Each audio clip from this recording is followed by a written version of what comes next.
This presentation, as noted, is on the Armenian Genocide, applying a definition and evidence. What I'd like to do here is provide a definition of genocide and determine how the Armenian Genocide meets this definition. Then, I'd like to take a moment and discuss why some people contend that the Armenian Genocide was not a genocide. The most commonly used definition of genocide is that provided by the United Nations in its 1948 Convention on Genocide, which is provided here. As you can see, the definition covers killing members of the group, causing serious bodily harm, inflicting conditions of life designed to result in physical destruction, imposing measures designed to prevent births, and transferring children to another group. The first part is killing members of the group, which is fairly self-evident. As noted here, there is no question that hundreds of thousands of Ottoman Armenians were killed in 1915 and 1916. The argument here hinges on the matter of scope and intent. Regarding scope, the Armenian total death estimate is higher by almost twice. Regarding intent, defenders of the Ottomans claim that deaths took place during a planned deportation campaign and, while unfortunate, were not deliberate. Ultimately, the Ottoman argument is that the campaign against the Armenians was one of ethnic cleansing, or the forced removal of a demographic group without mass murder.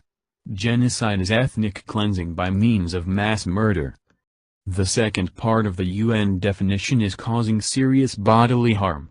Here what is meant is rape and torture. Rape is universally acknowledged to be a crime against humanity, and it was employed in the Armenian Genocide, often immediately preceding murder.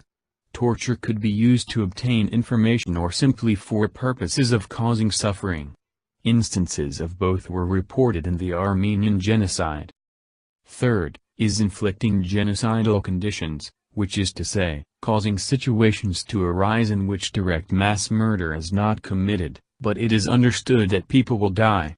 Armenians who survived deportation out of Anatolia, the portion of the Ottoman Empire that today corresponds to the Republic of Turkey, or Asia Minor, were relocated to camps in the Syrian desert, where they were provided with little or no food or shelter.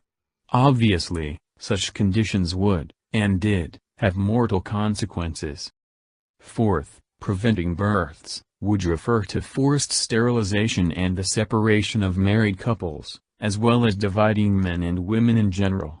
Forced sterilization does not appear to have been a factor in the Armenian Genocide, although the Nazis employed it broadly during World War II.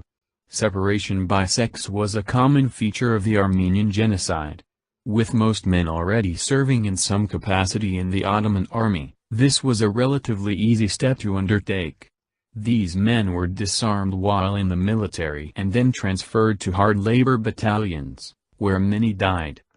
Fifth and finally, the transferring of children forcibly from one group to another is the last variety of genocide. This tactic was very widespread during the Armenian Genocide. While men, the elderly, and many married women were murdered, children younger than a certain age and girls of possibly marriageable age were allowed to live, but were transferred to ethnic Turkish households.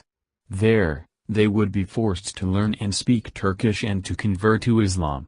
As noted on the slide, the Turks did not define being Turkish as a racial category, but as largely cultural. As a result, they believed that a child obtained at the right age could become Turkish by behavioral modification. So where's the argument? If we know that the Armenian Genocide met all 5 criteria set out in the United Nations definition, then how can anyone argue otherwise? As mentioned earlier, the tactics of denial constitute arguments about scope and intent, how many Armenians and whether the intent existed to kill them. Another issue that arises directly from the UN definition is the use in that definition of the phrase, in whole or in part. Some defenders of the Ottomans maintain that the phrase is too vague. Others claim that, because some Armenians survived, the intent to kill all of them must not have been there.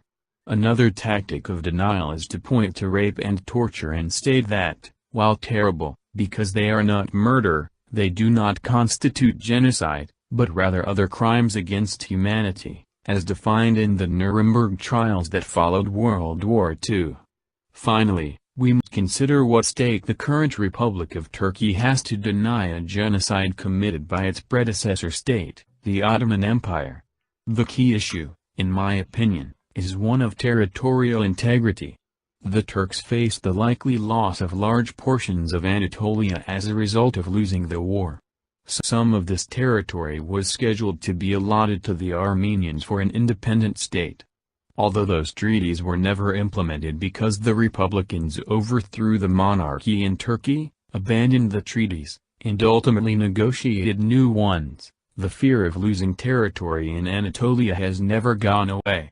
In addition, with the increased Kurdish separatism of recent years in eastern Turkey, with the stated goal of a free Kurdistan created from this territory, denying the Armenian Genocide goes along with denying specific crimes committed against Kurds to achieve the same goal.